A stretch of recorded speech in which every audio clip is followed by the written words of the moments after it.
విలాప వాక్యములు, లామెంటేషన్స్, విలాప వాక్యము.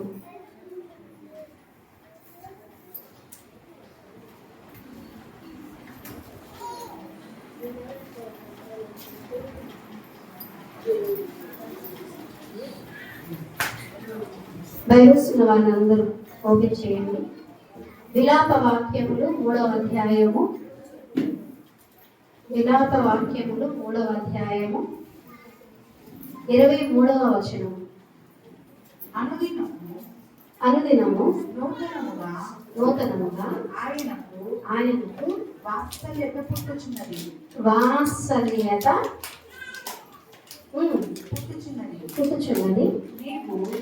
నీవు ఎంతైనా నమ్మదగిన వాడు. ఈ దిన ధ్యానాంశము నమ్మదగిన దేవుడు. ఏమి రాయబడిందండి ఇక్కడ?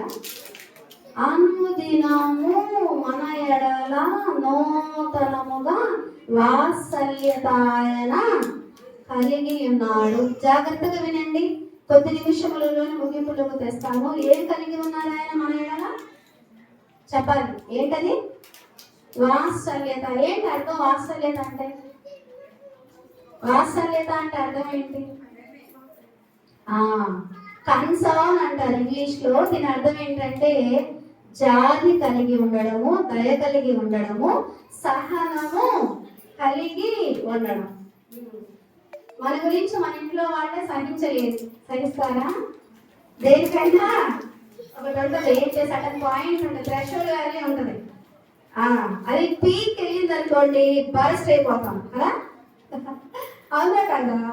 ఎంత సాఫ్ట్ అయినా, ఎంత ఇదైనా, ఎంత నెమ్మది కలిగి ఉన్నా, ఏ రీతిగా ఉన్నా, ఆడపిల్లలైనా మగపిల్లలైనా, ఆ శారీరక మగపిల్లలు అంటారా, అది దేవుడే పెట్టాడు, ఏం చేయలేదు, సర్దుకొని పోవాలి ఆడవాళ్ళందరూ. వాళ్ళకి వస్తుంది బేసిక్ గానే, ఎక్కువ కోపం పెట్టేశారు వాళ్ళపైన దేవుడు కదా. సరే, వాటర్ ఇట్ మేబీ. అయితే ఏంటట? సహనము అంటే వాత్సల్యం అంటే ఏంటట అర్థము? జాలి కలిగి ఉండడము, దయ కలిగి ఉండడము, సహించడము. ఇవన్నీ ఎవరు కలిగి ఉన్నారు మన మీద? ఆయన మన మీద ఏం కలిగి ఉన్నారంటే వాత్సల్యము కలిగి ఉన్నారు. ఆ వాత్సల్యం కూడా యథా వాత్సల్యం కాదట. అనుదినము వాత్సల్యత మన ఎడల కనబరుస్తున్నాడు కదా అండి. అనుదినము అంటే ఏంటి? Every day. మన హిస్టరీ, మన బ్యాక్గ్రౌండ్ తెలుసు అనుకోండి, మొత్తం వెరిఫై చేస్తే, ఫైల్స్ అన్ని ఓపెన్ చేస్తే అనుదిన వాత్సల్యత రాదు ఆయనకు మన మీద. అవసరా? చెప్పాలి. మన బిడ్డల ఫైల్స్ మనం తీస్తేనే మనకి అనుదినం వారి ఏళ్ళ వాత్సల్యత కలగదు. ఎప్పుడు కలిగేది వాత్సల్యత? మంచి డ్రెస్ వేసుకున్నప్పుడు, నీట్గా రెడీ అయినప్పుడు, చక్కగా రెడీ అయ్యి మన బిడ్డలు అలా ముస్తాబోయి ఉంటే కాసేపు అట్లా చూసుకుంటాం, బాగున్నాం, వేసేస్తోతాం అనుకుంటా, అంతేనా? అంతేగాని దినదినము క్షణక్షణము వాత్సల్యత కలుగుతుందా వేరే? కానీ ఆయనకేం కలుగుతుందట? అనుదినము ఏం కలుగుతుందట? వాత్సల్యత కలుగుతుంది. కలగడం వల్ల ఆయన ఇచ్చిన స్టేట్మెంట్ ఏంటంటే, ఎవరట ఆయన? అనుదినము వాత్సల్యత కలిగి ఉండడం వల్ల ఆయనకి పెట్టబడిన పేరేంటంటే ఎంతైనా నీవు నమ్మదగిన దేవుడవు. ఎవరండి నమ్మదగిన వాళ్ళు? ఎవరు లేరు, ఆయన ఒక్కడే నమ్మదగిన వాడు. వాగ్దానము చేసిన వాడు నెరవేర్చకుండా ఉంటాడా? నమ్మదగిన వాడు. ఎవరట ఆయన? నమ్మదగిన వాడు. అయితే ఈ నమ్మదగిన దేవుడు మన ఎడల ఈ నూతన సంవత్సరంలో కొన్ని వాగ్దానాలు నెరవేరుస్తానని చెప్తున్నాడు. ఎందుకంటే ఆయన చెప్పబడుతున్నాయి కదా, నేను ప్రేమిస్తున్నాను, శాశ్వతమైన ప్రేమతో ప్రేమిస్తున్నాను, విడుదల నీడలో జాలి చూపుతున్నాను, నా మంచితనం అంతా నీళ్ళ కనబరుస్తున్నాను కదా అండి. నేను విడువను, నేను ఎడబాయను, నువ్వు భయపడవద్దు, నువ్వు ధైర్యంగా ఉండు, నువ్వు జడియొద్దు, నువ్వు ఒకవేళ పడ్డబడ్డావేమో, నువ్వు ఒకవేళ అలసిపోయావేమో, ప్రయాస కలిగి ఉన్నావేమో, చింత కలిగి ఉన్నావేమో, నా మీద వెయ్యి, నీ చింతన నేను ఇది కడతానా చెప్తున్నారు కదా, చెప్పారా? ఉన్నాయి కదా ఇవన్నీ లేఖ భాగంలోనే కదా నేను మాట్లాడుతున్నాను. అయితే ఇక్కడ ఒక చిన్న మాట మాట్లాడాలని ఆశపడుతున్నాను నేను. ఏంటంటే అది ఆయన ఈ నూతన సంవత్సరములో మనకు తోడుగా ఉంటారట. ఆమేనండి. అయితే ఎప్పుడు ఉంటారట తోడుగా? మనం మన సొంత విధానాలలో ఉంటే తోడుగా ఉంటారా? మన సొంత ఆలోచనలలో ఉంటే తోడుగా ఉంటాడా? మన చిత్త ప్రకారంగా మన ఇష్ట ప్రకారముగా ఉంటే తోడుగా ఉంటారా? లేదంటే మన ఇష్ట ప్రకారముగా నేను నేనే అనుకొని మన ప్రకారంగా నడుచుకున్నప్పుడు తోడుగా ఉంటాడా? కాదండి. ఎప్పుడు తోడుగా ఉంటాడట? మన సొంత విధానాలతో కాకుండా, మన సొంత నడక కాకుండా, మన సొంత చిత్తము కాకుండా, మన సొంత ఆలోచనలు కాకుండా, అయా నీదే ఆలోచన, నా ఎడల నీ ఆలోచన ఏంటో, నీ చిత్తం ఏంటో, నీ తలంపు ఏంటో, నీదేంటో అది నా ఎడల జరిగించు. నీ చిత్త ప్రకారమే నా ఎడల కార్యము. నా చిత్తం కాదు, నా స్వచిత్తం కాదు, నేను కాదు, నువ్వే అని మనం అనుకున్నప్పుడు ఆయన ఏం చేస్తారట? మనకి తోడుగా ఉంటారట. యెషయా గ్రంథము 43వ అధ్యాయం 1వ వచనం చూడండి. యెషయా గ్రంథము 43వ అధ్యాయము 1వ వచనం. అయితే యెషయా గ్రంథం అందరూ ఓపెన్ చేయండి. 43వ అధ్యాయం 1వ వచనం. అయితే యాకోబు నిన్ను సృజించిన వాడవు యెహోవా, ఇశ్రాయేలు నిన్ను నిర్మించిన వాడు ఇలాగు సెలవిచ్చుచున్నాడు, నేను నిన్ను విమోచించి ఉన్నాను, భయపడకుము, పేరు పెట్టి నిన్ను పిలిచి ఉన్నాను, నీవు నా సొత్తు. ఏమన్నారండి ఆయన?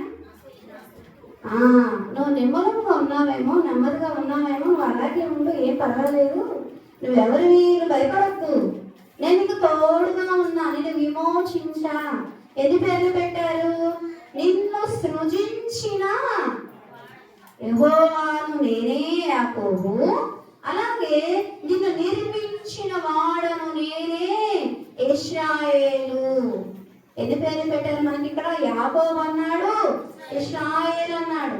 ఏం చేశారట? మనల్ని సృజించారట, మనల్ని నిర్మించారట, మనల్ని నీలములతో నీలాంజనములతో కట్టారట కదా అండి. అయితే మనల్ని సృజించి, మనల్ని నిర్మించి, నీలములతో మనల్ని కట్టిన ఆ దేవుడు మనకి చెప్తున్న మాట ఏంటంటే, ఈ రీతిగా నేను ఎందుకు చేశానో తెలుసా? నిన్ను విమోచించాను, భయపడొద్దు. ఎందుకు? నిన్ను నేను ఏం చేశా? పేరు పెట్టి పిలిచా.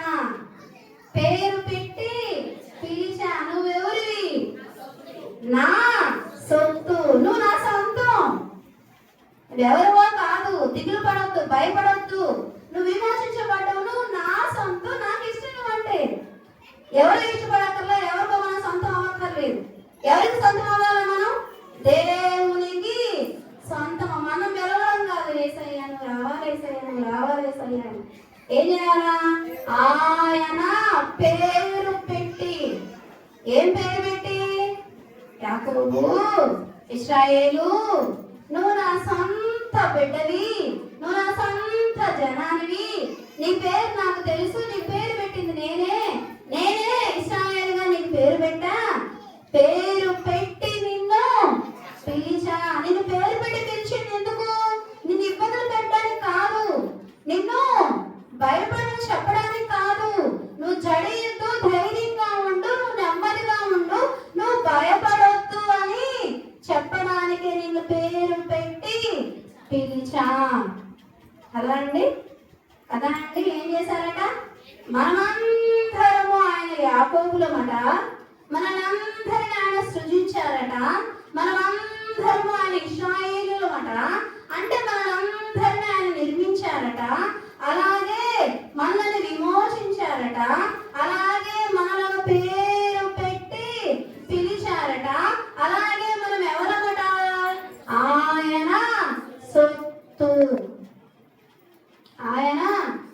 సొత్తు కదా అండి. చూడండి అయితే సో అయితే ఏంటి, ఆయనే పిలిచి నువ్వు నా సొత్తు నేనే పేరు పెట్టి పిలిచి అంటున్నప్పుడు ఇంకేం జరిగింది మనకి? ఏమన్నా జరుగుతుందా? చెప్పాలి చెప్పాలి భయంకర జరగమాకండి చెప్పండి. కీర్తనల గ్రంథం 34వ అధ్యాయం 19వ వచనం చూడండి. కీర్తనల గ్రంథం 34వ అధ్యాయము 19వ వచనం చూడండి. నీతిమంతులకు కలుగు ఆపదలు అనేకములు, వాటన్నింటిలో నుండి యెహోవా వానిని విడిపించును.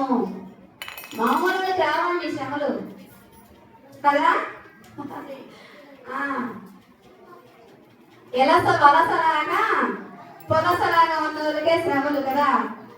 అటు ఇటు ఉంటేనే శ్రమలు అంతేనా కదా. అయితే ఇక్కడ చూడండి ఎవరికైనా శ్రమలు అటు ఇటు ఉన్న వాళ్ళకే రావు. వచ్చినా అటుకై వెళ్ళిపోతాయి, చూడన్నా చెప్తాయి. కొత్తపాటి వాళ్ళు లిస్ట్ లో లేరు కదా. ఏ లిస్ట్ లో? హిట్ లిస్ట్ లో. ఏ హిట్ లిస్ట్ లో? దేవుడు అనే హిట్ లిస్ట్ లో కదా. దేవుడు అనే హిట్ లిస్ట్ లో ఎవరి పేరుంది? మన పేరుంది. మనందరూ ఎవరు? యాకోబులు ఇశ్రాయేలు, మన పేరే కదా ఉంది. అన్ని పేరు పెట్టి పిలిచానన్నాడా? ఇశ్రాయేలుని పిలుస్తున్నాను పేరు పెట్టానన్నాడా? పేరు పెట్టి నిన్ను పిలిచా కదా అండి. పేరు పెట్టి పిలిచినప్పుడు ఏం జరుగుతాయట? ఆపదలు అనేకములు. అయితే ఏంటి? No problem. ఏమవుతుందట? వాటన్నింటి నుండి యెహోవా విడిపించును. ఒకవేళ ఈ రీతిగా ఉన్న నీతిమంతులముగా ఉన్న మనకి శ్రమలు వస్తున్నాయేమో, ఆపదలో ఉన్నామేమో, బాధలో ఉన్నామేమో, అది ఏదైనాను ఆయన ఏమన్నారు? నేను నీకు తోడైనా, నేను నీకు తోడైనా, నువ్వు భయపడొద్దు, నేను నిన్ను విడిపిస్తా, నేను నిన్ను విడిపిస్తా అన్నారు కదా. అయితే చూడండి ఆదికాండము 26వ అధ్యాయము 3వ వచనం చూడండి. ఒక 4-5 వాక్య భాగాలు చదివించి ముగింపులోకి వెళ్తాను నేను. ఆదికాండము 26వ అధ్యాయము 3వ వచనం చూడండి. ఆదికాండము 26వ అధ్యాయం 3వ వచనం. ఆదికాండము 26వ అధ్యాయం 3వ వచనం. ఈ దేశమందు పరవాసివై ఉండుము, నేను నీకు తోడైండి ఆశీర్వదించెదను. చూడండి చాలండి. ఏమవుతుందట ఆయన తోడుగా ఉంటే? ఏమవుతుందట ఆయన తోడుగా ఉంటే? ఆశీర్వాదం వస్తుంది. ఆపదలు వచ్చిన ఆయన విడిపించేస్తాడు. మనకేమొస్తుందట? ఆశీర్వాదము వస్తుంది. ఎక్కడున్నా, ఏ రీతిగా ఉన్నా, ఒకవేళ నీ సొంత జన్మలో నువ్వు లేకపోయినా, నీ సొంత దేశంలో నువ్వు లేకపోయినా, నీ సొంత ప్రాంతంలో నువ్వు లేకపోయినా, పరవాసిగా నువ్వున్నా, ఆ వాసిగా నువ్వు లేకపోయినా, పరవాసిని ముద్ర నీ మీద వేసినా నీకేమవుతుందట? ఆయన తోడున్నాడు కాబట్టి ఏమవుతావట? నువ్వు ఆశీర్వదించబడిన వాడవు, ఆశీర్వదించబడిన దానవు కదా అండి. నెక్స్ట్ చూడండి, అదే ఆదికాండం 28:15వ వచనం చూడండి. అదే 28వ అధ్యాయం ఆదికాండం 15వ వచనం చూడండి. ఇదిగో నేను నీకు తోడై ఉండి నీవు వెళ్ళు ప్రతి స్థలములో నిన్ను కాపాడుచు నీ దేశమునకు నిన్ను మరలా రప్పించేదని. ఏం చేస్తారట? ఎక్కడికెళ్తే అక్కడ ప్రతి స్థలములో ఆయన ఏం చేస్తారట? కాపాడతారట. నువ్వు కూర్చున్నా, నుంచున్నా, లేచినా, నీ పని చేసుకుంటున్నా, మార్గంలో ఉన్నా కదా, ఏ రీతిగా నువ్వున్నా, ప్రయాణం మీద వెళ్ళినా, ఎక్కడున్నా కానీ అన్ని చోట్ల ప్రతి స్థలములలో ఆయన నిన్ను ఏం చేస్తారట? కాపాడతారట కదా అండి. అన్ని స్థలములలో ఆయన కాపాడుతారు. ఆయన కొన్ని స్థలాల్లోకి రాలేదు అనుకుంటారా?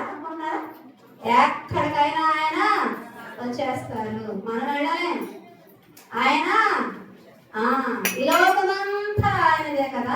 సర్వ సృష్టిని చేసిన సృష్టించింది ఆయనే కదా, సర్వ సృష్టికి కారణభూతుడు ఆయనే కదా, నోటి మాట ద్వారా చేశాడు కదా, నదులు చప్పట్లు కొడతాయి అన్నాడు కదా, రాళ్ళు కేకలాసి అన్నాడు కదా. ఐగుప్తులు ఏమన్నాడు? ఐగుప్తు నుంచి ఇశ్రాయేలు వెళ్తుంటే నువ్వు ఆకు మోసే ఒక్క నిమిషం కొత్త జనాన్ని గుర్తించి పంపిస్తా కదా అని అన్నాడా లేదా? ఎంతసేపు అండి ఆయనకి? ఎక్కడికైనా వచ్చి ఆయన ఏం చేస్తారట? కాపాడతారట. అప్పుడు చూడండి ద్వితీయోపదేశకాండం 31వ అధ్యాయం 8వ వచనం చూడండి. ఈ రెండు మాటలు అబ్రహాం గారితో మాట్లాడారు. ద్వితీయోపదేశకాండం 31వ అధ్యాయము 8వ వచనం చూడండి. మీ ముందర నడుచువాడు యెహోవా, ఆయన నీకు తోడై. ఇదొక్క మాట వినండి జాగ్రత్తగా, నా వైపు చూడండి అందరూ. ఇక్కడ ఏంటంటే మోషేకు 120 సంవత్సరాలు వచ్చాయి. ఆయనకు నువ్వు ఆయుధం వచ్చి నువ్వు అక్కర్లేదు, యెహోషువ వెళ్తాడు, యెహోషువ నడిపిస్తాడు, యోర్దాను దగ్గర ఉన్న యువతలు నువ్వే కవతలు దాటి వెళ్ళడానికి లేదు, యెహోషువ నడిపిస్తాడు అని చెప్తే, అప్పుడు మోషే గారు మాట్లాడుతున్న మాట ఏంటంటే యెహోషువ గారితో, యెహోషువ నువ్వేం బాధపడద్దు, నన్ను నడిపించాడు ఇప్పటిదాకా, 107 వచ్చాయి, నాకు వృద్ధుడిని అయిపోయాను, ఆయన యోర్దాను దాటొద్దు నాతో చెప్తున్నాడు, ఇశ్రాయేలు అందరూ నువ్వు నడిపించాలా, నువ్వేం దిగులు పడద్దు, జడియొద్దు, భయపడద్దు, జంపొద్దు, నా తర్వాత నువ్వే. ఆయన ఎక్కడున్నాడట? విడుదల దేవుడు, ఎడబాయిన దేవుడు, ఆయన నీ ముందర నడుస్తాడు అని మోషే ఎవరితో చెప్పారు? యెహోషువ గారితో చెప్పారు. ఇప్పుడు ఆయన మనతో చెప్తున్నారు. ఏం చెప్తున్నారు? ఏం చెప్పారు ఇప్పటిదాకా? పరమాశిగా ఉన్న నేను ఆశీర్వదిస్తా, అలాగే నువ్వు ఎక్కడికి వెళ్ళినా ప్రతి స్థలంలో నిన్ను కాపాడుతా, అలాగే ఎప్పుడు కాపాడబడతాము? నేను ముందర నేను నడుస్తా. ఎవరుంటారమ్మా? మన ముందర మన ఇరు ప్రక్కల ఆయన ఆవరించి ఉన్నప్పుడు ఏమవుతుంది? ఏమీ అవ్వదు. ఆయన తోడుగా ఉన్నారు కదా. ఒక మనిషి కంటండి 40 మంది దూతలు ఉంటాయి అంటండి ప్రొటెక్షన్ గా. వచ్చే వీలైతే నెక్స్ట్ వీక్స్ లో మాట్లాడుకుందాం. దేవదూతలకి మనకి ఉన్న ఆ పోలిక ఏంటి అనేది మాట్లాడుకుందాం మన తర్వాత. అయితే ఒక మనిషికి ఎంతమంది దూతలు ఉంటారట? 40 మంది దూతలు ఉంటారట. ఇక్కడ ఏమంటున్నారు ఆయన? దూత గురించి కూడా మాట్లాడట్లా. నేనున్నా దూత కాదు, దూత కంటే ఎక్కువ అండి. మనం తర్వాత మాట్లాడుకున్నాం వారిని. దూత కంటే చాలా ఎక్కువ క్వాలిటీస్ ఆయన మనకి ఇచ్చారు కదా. ఎవరు దూతలు? మనకు తెలిసిన దూతలు ఎవరు? చెప్పండి. మిఖాయేలు, గబ్రియేలు, ఇంకా సరే. అయితే వాళ్ళకంటే కూడా మనల్ని ముఖ్యులుగా ఆయన ఎన్నుకున్నారట, ఎంచుకున్నారట. అయితే అట్లాంటి దూతలు పెట్టట్లా మన ముందర. నువ్వు వెళ్ళు, నేనే దూత ఎందుకు నీకు? నేనుంటా నీ ముందు, నువ్వు ఎక్కడికైనా వెళ్ళు. ఏమన్నారు? ముందరే ఉంటానన్నారా? ఇంకేమన్నారు? నిన్ను విడువను, నిన్ను ఎడబాయను, నిన్ను ఎడబాయను. అలాగే చివరిగా చూడండి, అయిపోయింది. ఇర్మియా గ్రంథం 1వ అధ్యాయము 19వ వచనం చూడండి. ఇర్మియా గ్రంథము 1వ అధ్యాయము 19వ వచనం. ఇర్మియా గ్రంథము 1వ అధ్యాయము 19వ వచనం. వారు నీతో యుద్ధము చేతులు, కానీ నిన్ను విడిపించుటకు నేను నీకు తోడై ఉన్నందున వారు నీ పైన విజయము పొందరు. ఏదైనా అంటే అది ఏ స్థితి అయినా, అది ఏ పరిస్థితి అయినా, అది ఏ సందర్భమైనా, అది ఏ సందర్భమైన యుద్ధము అంటే ఏంటి? ఆటంకం. అది ఏ ఆటంకం అయినా, అది నీ శరీరంలో ఉన్న పీడించబడుతున్న అనేక దినాల నుంచి ఉన్న అనారోగ్యమైన, అనేక దినాల నుంచి ఉన్న రుణబాధలైనా, అనేక దినాల నుంచి ఇంకా ఈ కార్యం జరగట్లేదని నువ్వు బాధపడుతున్నా, అది ఏదైనా సరే, ఏది నీకు ఆటంకముగా ఉన్నా ఏమవుతుందట? ఆయన తోడై ఉన్నాడు కాబట్టి విజయము మనదే. ఎవరిదట విజయము? మనదే. ఏమిస్తారండి ఈ నూతన సంవత్సరం ఆయన తోడుగా ఉండడం వల్ల? మనకు జరిగే బెనిఫిట్స్ ఏంటి? ఏమవుతాయి ఆయన తోడుగా ఉంటే? ఎక్కడున్నా